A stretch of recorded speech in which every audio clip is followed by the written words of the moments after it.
안녕하세요. 수더봉더 히스토리 히담입니다. 칭기스칸, 어린 시절 이름 태무친 이야기하고 있습니다. 태무친의 탄생과 힘든 역경 속 어린 시절, 그리고 세력을 만들어가는 청년 태무친 이야기가 일부였고요.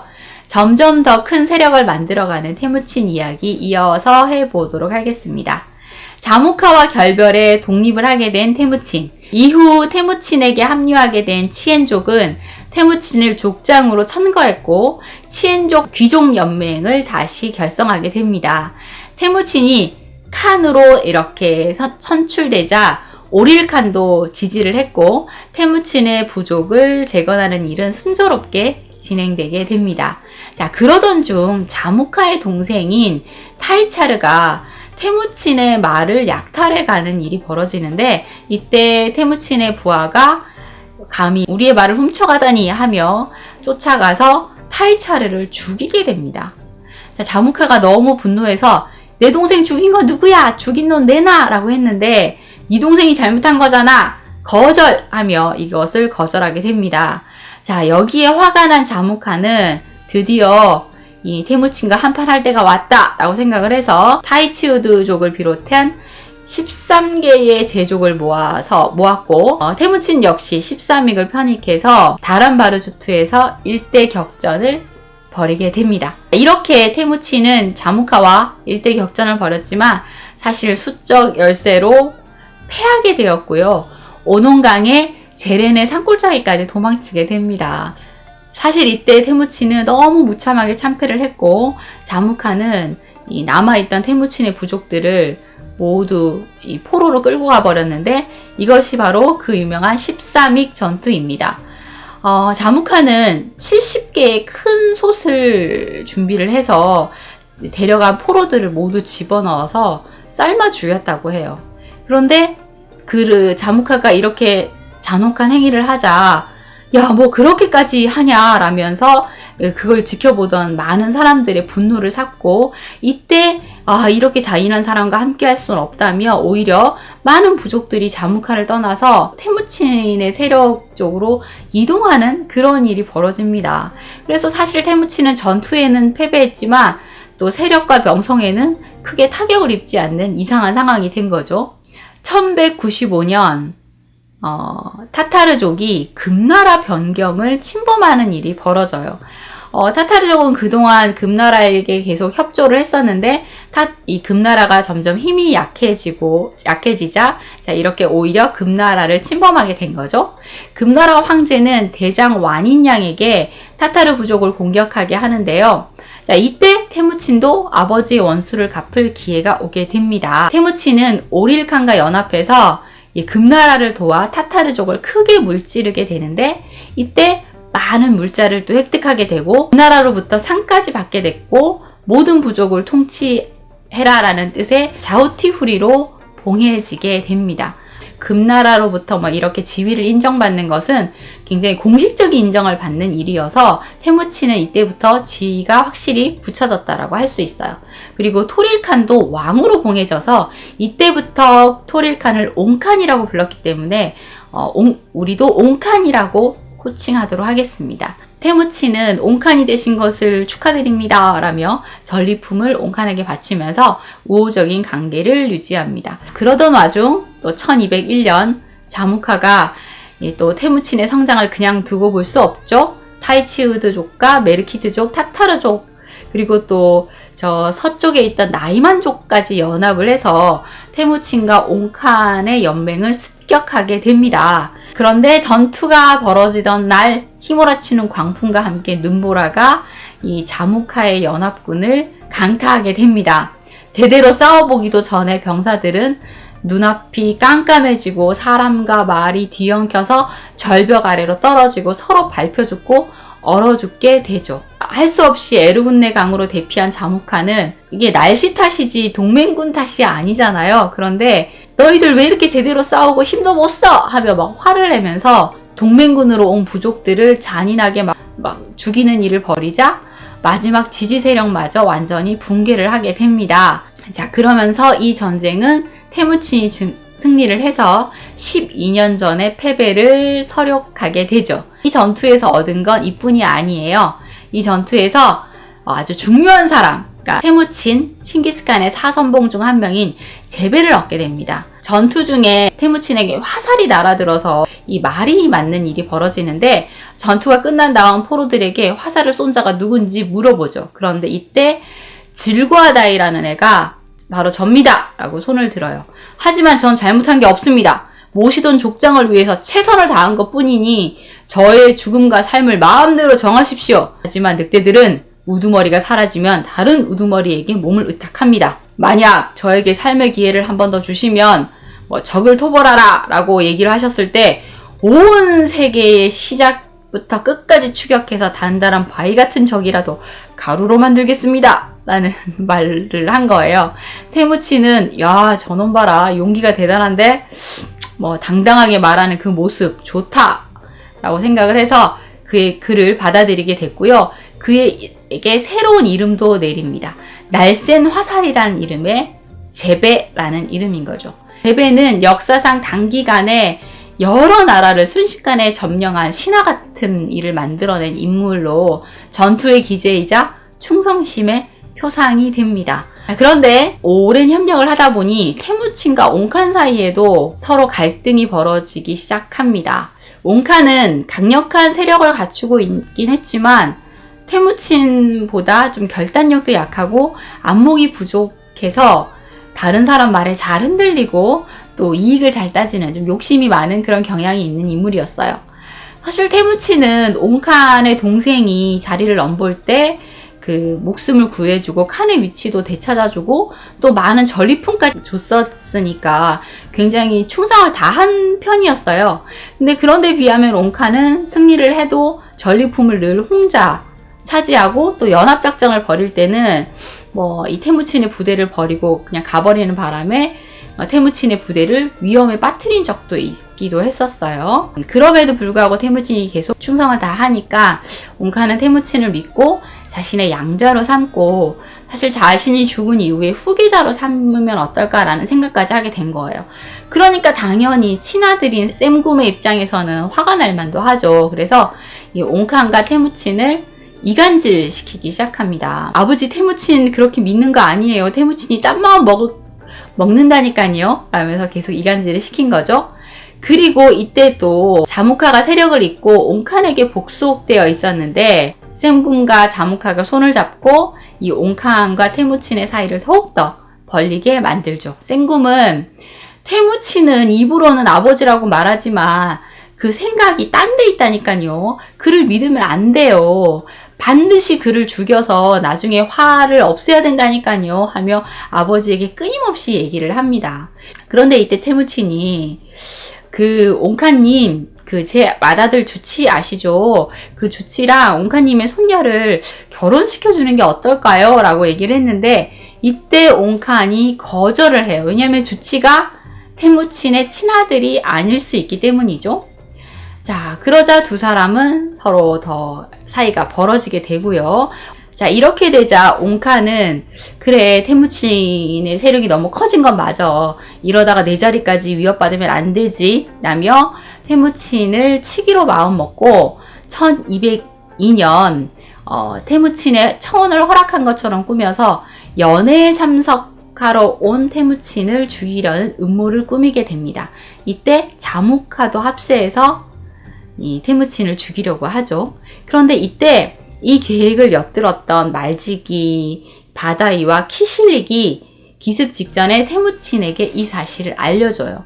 테무친은 황급히 이 사실을 알고 전쟁 준비를 하는데 사실 옹칸의 부대의 숫자가 너무 많아서 결국 전쟁에 지게 됩니다. 하지만 이 전쟁은 여러 가지로 아주 의미가 있는 전쟁이에요.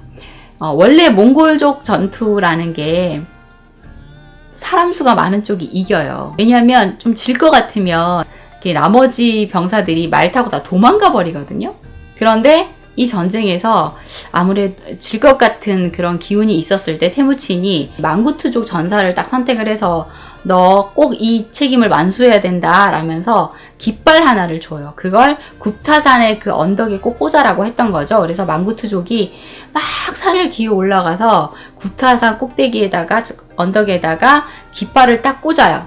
그래서 악전고투로로 막 싸우고 있던 이 태무친 쪽 전사들이 깃발을 보고 야, 이 태무친이 아직도 싸우고 있구나, 밀려나면 안 돼, 라며 전장터를 벗어나지 않고 끝까지 전투에 함께 한 거예요. 하지만 결국 날이 저물고 이 전투가 중단되고 후퇴를 하긴 했지만 마지막까지 싸우던 전사들 사이에서는 동지의 전우회 같은 게 생겨났던 거죠. 사실 이때만 해도 몽골족은 부족 단위의 독립적인 전투 방식을 버리지 못했었는데 태무친의 이 군대가 역사상 처음으로 그 벽을 넘어섰다. 그리고 전술적으로 조직하고 통제되기 시작한 그런 어떤 다른 군대의 탄생이라고 볼 수 있을 것 같습니다. 하지만 어쨌든 이 싸움으로, 이 전투로 큰 손실을 보고 태무친은 발주나강 일대로 일단 몸을 숨겼는데요. 이 발주나강의 더러운 물을 먹으며 겨우겨우 목숨을 연맹하고 있었어요. 그런데 이때도 태무친은 포기하지 않고 강변에 있는 이 19명의 부대원들과 함께 어떤 맹세를 합니다. 이게 그 유명한 발주나 맹약인데요. 우리는 형제다. 우리는 하나다. 이 말을 어기시 나는 더러운 물처럼 되어버리고 말 것이다. 라고 해서 함께 형제의 서약을 맺었던 거죠. 그러면서 태무친은 정신을 가다듬고 옹칸에게 사자를 보냅니다. 내가 옹칸에게 그동안 얼마나 충성을 다했는지 그 얘기를 쭉 막 다 하죠. 이렇게 내가 충성을 다했는데 왜 나를 공격했느냐 라면서 얘기를 하자 옹칸이 또 팔랑이잖아요. 그래서 양심의 가책을 느끼고 태무친에 대한 태도를 또 바꿉니다. 나는 법도에서 멀어졌다. 나의 아들 태무친을 보고 또 나쁜 생각을 한다면 내 피는 이처럼 흐를 것이다 라며 이 화살을 깎는 칼을 가지고 손가락을 찔러서 그 피를 낸 나무통을 태무친에게 보냅니다. 그 일이 있고 얼마 후 자무칸은 옹칸을 죽이고 그 자리를 차지하자며 반란을 일으켰었어요. 그런데 그게 또 발각되는 바람에 자무칸은 도망가서 다시 나이만 부족에게 투항을 하게 됐고요. 옹칸의 세력은 굉장히 많이 약해지게 됩니다. 자, 이 기회를 놓칠 수 없었던 태무친. 옹칸이 또 언제 마음이 변할지 모르니까 옹칸을 쳐야겠다고 생각을 했던 거죠. 그래서 옹칸이 연애를 베푸는 날이었는데 방비가 소홀해진 틈을 타서 결국 옹칸을 공격하게 됩니다. 사흘 밤낮으로 격전을 벌인 끝에 이 옹칸의 주력군은 결국 섬멸당했고요. 카레이트 부족은 태무친에게 귀속됩니다. 옹칸은 나이만 부족 쪽으로 도망을 갔다가 경비병에게 붙잡혀서 결국 죽었고요. 그의 아들 생쿰도 달아나다가 피살당하게 됩니다. 1204년 여름 태무친은 이제 대군을 이끌고 나이만 부족을 공격하게 되는데요. 이때 자무칸은 나이만 쪽의 군사 고문을 맡고 있었어요. 이 나이만 부족의 두령인 타양칸이 이 태무친의 부대가 이렇게 오는 것을 보고 늑대들이 가축의 무리를 쫓듯이 우리를 쫓는 저자들은 도대체 누구인가? 라고 이렇게 물었는데 자무카가 말합니다. 저들은 내 형제 태무친의 4마리 사냥개입니다. 저들은 사람의 고기를 먹여 기르며 쇠사슬로 묶여 있습니다. 저들의 두개골은 노쇠로 만들었으며 이빨은 바위를 잘라 만들었고 혀는 칼과 같으며 심장은 쇠로 만들었습니다. 이제 저들은 사슬에서 풀렸으며 턱에는 군침이 흐르고 기뻐 날뛰고 있습니다. 저 4마리의 사냥개는 제베, 쿠빌라이, 젤베, 수부타이입니다. 한편의 시와 같은 말을 한 거네요. 이때 자무칸은 이미 패배를 예감하고 있었고 이미 승리자와 마찬가지인 태무친을 응원하고 있었던가 봅니다. 태무친은 격렬한 싸움 끝에 이 나이만 부족의 두령인 타양칸을 죽이게 됩니다. 자, 이때 태무친의 명성은 몽골 고원을 휩쓸었고 다른 부족들조차 감히 맞서지 못하게 됩니다. 메르키트족 부족의 수령은 도망을 쳤고 왕구부 부족은 스스로 찾아와 항복했고 또 사방을 떠돌아다니던 자무칸은 또 부하들의 배신으로 태무친에게 붙잡혀 오게 됩니다. 자, 이때 자무칸은 친구여, 이놈들이 주인인 나를 배반하고 붙잡아 왔다. 이런 배신자를 너는 용납하지 않겠지? 라고 얘기를 했고, 물론이고 말고 자기 주인을 배신해서 적에게 팔아넘기는 쓰레기들을 내가 받아줄 리 없지! 라며 자모카를 넘긴 부하들을 그 자리에서 죽여버립니다. 테무친은 어릴 적 안다였던 자모카에게 나에게 투항을 해라. 그럼 너에게 2인자의 자리를 넘겨주마. 라고 얘기를 했는데 자모카가 거절합니다. 천하가 이제 너를 위해 준비가 되어 있는데 내가 무슨 도움이 되겠느냐. 오히려 자네 옷깃의 자네 옷깃 아래 가시가 될 것이네. 마지막 부탁이 있네. 나를 죽일 때는 피가 나오지 않게 죽이면 내 유골이라도 높은 곳에서 영원히 자신의 후손에 이르기까지 가호해주고 축복해줄 것이네 라고 얘기를 합니다. 테무친은 마지막 우정의 표시로 그를 자루에 넣어 끈으로 목을 졸라 피를 보지 않고 죽게 해주었다고 합니다. 하지만 자루 속에 넣어 목을 졸라 죽인 건 죽은 것으로 위장을 했을 뿐 사실은 살려서 조용히 여생을 보낼 수 있게 보내줬다는 그런 내용이 야사로 전해지고 있기도 합니다. 이후 테무친은 흩어져 있던 몽골 유목민의 모든 부족을 통일하게 되었고요. 1206년 정식으로 제위에 오르게 됩니다. 이때 테무친은 칭기즈칸이라는 존호를 얻게 되었는데요. 돌골어로 칭기즈가 큰 바다라는 뜻이어서 큰 바다처럼 위대한 황제라는 말이라고 하는데 또 다른 사람들은 두려운, 강건한 이라는 뜻이라고 주장하는 사람들도 있습니다. 징기스칸은 자신의 부족을 예케 몽골 울루스라고 명명하게 되는데 대몽골국이라는 이름인 거죠. 이때부터 각 촌락에 분산되어 있던 부족들이 점점 융합돼서 하나의 몽골 민족으로 형성되게 됩니다. 100만에 가까운 인구와 2천만 마리에 가까운 가축들을 보유한 강력한 나라가 되었던 거죠. 징기스칸은 먼저 몽골의 통치 제도를 수립하는데요. 국가의 최고 권력은 반드시 칸에게 집중되어서 몽골 전체에는 한 명의 칸을 둘 수 있게 만듭니다. 그리고 천호 제도를 만들어서 시족 촌락 형태를 파괴하고 군사 단위와 행정 단위를 하나로 합쳐 모든 몽골인들이 몽골국 국민이 되게 함으로써 예전의 그 시족 형태로 돌아갈 가능성들을 모두 없애버리지요. 천호제도의 기본 단위는 10명인데 그 10명을 아르반이라고 해요. 근데 엄청난 결속력으로 묶여있게 돼요.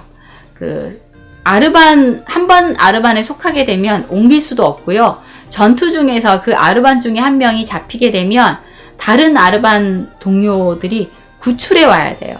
연대 책임이 적용되어 있어서 또 탈주자가 나오면 그 해당 아르반의 구성원들은 모두 참수되는 공동 운명체이기 때문에 엄청난 결속력이 생길 수밖에 없었던 거죠. 이 10명의 아르반이 10개가 모여서 100명이 되면 이 100명의 자긋이 되고요. 작은 10개가 모여서 1000명이 되면 민각이 돼요.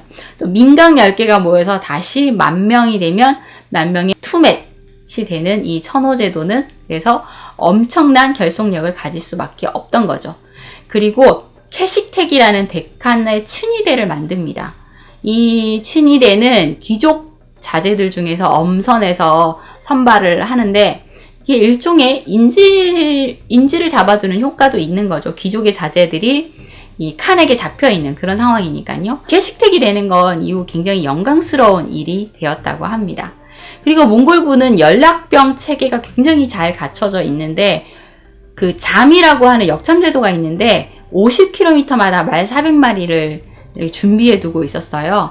이건 일종의 통신제도이면서 우편제도인 건데 명령을 팍 내리면 바람같이 달려가서 명령을 전달하는 그런 형태여서 1000km 밖에도 통제가 가능한 이런 제도라고 할 수 있습니다.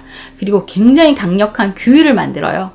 그 유목민족들은 원래 약탈 문화라고 했었잖아요. 그래서 전쟁을 벌이면 전리품 약탈을 하느라고 바빴었어요. 그런데 이제는 전쟁이 모두 끝나면 약탈품을 모두 거두어서 공정 분배를 하는 방식으로 바꿨고 중간에 혼자 나서서 약탈을 하는 자들은 참수가 됐기 때문에 더 전쟁에 집중을 할 수 있게 되는 거죠. 명령 전달이 일사불란하다 보니까 전술을 펼치는데 막힘이 없었고, 그리고 몽골족 하면 말 타고 달려가서 활 쏘고 막 철퇴 휘두르고 뭐 이런 이미지잖아요. 그런데 이때부터는 전술이라는 게 생겨나게 된 거죠. 초원은 이렇게 막 장애물이 없으니까 자유자재로 전술을 펼칠 수 있게 되었고, 그리고 적이랑 딱 싸우면 그 적이 가지고 있던 전술이랑 무기를 그대로 흡수해서 다시 자신의 것들을 만드니까 점점 더 업그레이드 되는 업그레이드 버전의 몽골군을 만들어 가게 됩니다. 그리고 또 자랑할 만한 것은 말. 몽골 말이 세계 제일 말일로 치잖아요. 사실 생긴 모양은 되게 볼품 없어요. 유럽 말들은 되게 사이즈가 큰데 체구가 작아서 보기에는 볼품이 없지만 말을 타는 사람들이 피로감이 적은 거예요. 말을 굉장히 혹독하게 훈련을 시킵니다. 물을 찾는 어떤 훈련을 시키고, 그리고 일부러 끓인 음식을 주지 않아요. 왜냐하면 초원에서 싸우려면 그냥 풀 뜯어먹고 혹독하게 지내야 되기 때문에 평상시에도 그렇게 똑같이 하고요. 전력 질주를 한 다음에 3시간 동안에는 먹이, 물, 음식을 금지시키면서 혹독하게 훈련을 해서 기후와 지형을 뛰어넘는 말로 만들어요. 그리고 자갈도 물리지 않아서 폐활량이 엄청 좋은 그런 말이어서 몽골군이 이렇게 엄청난 전투력을 가지는데 일조를 하게 되죠. 그 물을 마실 때도 줄 서서 마시고요. 밤에 만약에 뭐 울부짖는 소리를 내면 그 자리에서 목을 잘라 죽였어요. 그래서 매복을 할 때는 말을 탄 채로 누워 있다가 그대로 일어나서 전투를 할 수 있는 그런 상태인 거죠. 그래서 그만큼 말이 또 중요하니까 전투 후에는 항상 목초지를 먼저 선점을 해서 그 말 먹이로 삼았고요. 어떨 때는 농경지를 다 갈아엎어서 말 먹이로 다 삼아버리기도 했다고 합니다. 자, 이렇게 해서 태무치는 세계 정복을 나갈 만반의 준비를 모두 갖추게 됩니다. 13세기 초에는 이 몽골의 남쪽에는 서하가 있고 또 금나라가 자리 잡고 있었고요. 서쪽에는 위구르와 서요가 있었어요. 칭기스칸 부대가 그 나이만 부족을 쳐서 타양칸을 죽였잖아요. 이때 타양칸의 아들이었던 구출룩이 이 서요로 도망쳐서 서요 황제의 부마가 되어 있었어요. 그러다가 다시 장인의 황위를 찬탈해 버렸죠. 그런데 칭기스칸이 제배를 보내서 서요를 토벌하고 구출룩을 죽이게 됩니다. 칭기스칸이 내 너그러움은 자신의 백성들에게만 통하고 사냥감, 즉 정복 대상에게는 엄청나게 가혹하고 잔인했다라는 건 익히 알고 계시잖아요. 그 건국 후 1205년 칭기스칸은 서하를 공격을 하는데 이때 닥치는 대로 사람을 죽이고 가축을 약탈합니다. 그리고 2년 후에 몽골 군대는 다시 서하를 공격하는데 이번에는 엄청난 저항에 부딪혀서 실패를 해요. 그리고 1209년 다시 3차 공격을 했을 때 더 많은 병력을 동원해서 서하의 5만 군대를 섬멸시키고 수도까지 진격하게 되죠. 이때 징기스칸이 서하의 물을 끌어와서 성 안에 들이부으려고 그 지시를 하는데 잘못해서 몽골군 영체로 흘러와서 실패를 했어요. 그래서 와, 서하 힘들다. 더 있다가는 우리가 힘들 수 있겠어. 라며 서하의 공격을 멈추고 조공을 받는 걸로 하고 군대를 철수하죠. 그리고 다음 목표는 금나라입니다. 금나라는 사실은 이 몽골족과는 엄청난 원한이 있죠. 걸핏하면 몽골인들을 토벌하고 남녀노소 불구하고 닥치는 대로 죽였고 또 몽골 부족을 분열시켰으니까요. 징기스칸과는 또 특히나 원한이 또 있었고요. 자, 이 무렵 금나라는 나라가 어지러워서 굉장히 세력이 많이 움츠러든 상황이었어요. 정치가 문란해지고 또 대신들은 사치스러운 생활에 빠져서 백성들은 무거운 세금에 허덕이고 있었고요. 그리고 당시 황제인 위왕 영제는 엄청 무능한 그런 황제였었죠. 이 위왕을 보고 칭기스칸이 이렇게 비웃었어요. 중원의 황제는 천상의 신선처럼 영명한 존재인 줄 알았더니 저런 멍청이가 어떻게 황제가 될 수 있었단 말이야. 자, 이 말을 들은 위왕은 뭐야 저 건방진 것 없애버려 하며 수십만의 군대를 이끌고 먼저 몽골군 간의 전쟁을 선포합니다. 금나라는 야오령국에 진을 쳤는데 몽골군이 50만의 금나라 군대를 괴멸시켜버리죠. 이후 또 몽골군은 계속 진격해서 만리장성 북쪽 요새인 오사보를 함락시킨 후에 후후트까지 공격합니다. 그곳은 금나라의 군마를 기르는 곳이어서 40만 마리의 군마를 획득할 수 있게 됩니다. 그리고 천의 요새라 불리던 거용가는 제베의 유인작전에 걸려서 결국 함락되었고요. 이렇게 몽골군이 파죽지세로 진격하는 동안에 금나라는 또 쿠데타가 일어나서 위왕이 살해되고 선왕이 왕위에 오릅니다. 금나라는 몽골군에게 강화를 제안했고 많은 양의 황금과 비단, 금나라 공주 그리고 남녀 어린이 500명과 말 3,000피를 바치게 되는데요. 그러면서 또 한편으로는 야 우리가 항복한지 알았지롱 하면서 수도를 카이펑으로 옮기고 싸울 준비를 또 했죠. 또 이러자 이것들이 하며 칭기스칸이 또다시 금나라를 공격했고 사기가 떨어진 금나라는 제대로 싸워보지도 못하고 항복을 거듭하게 됩니다.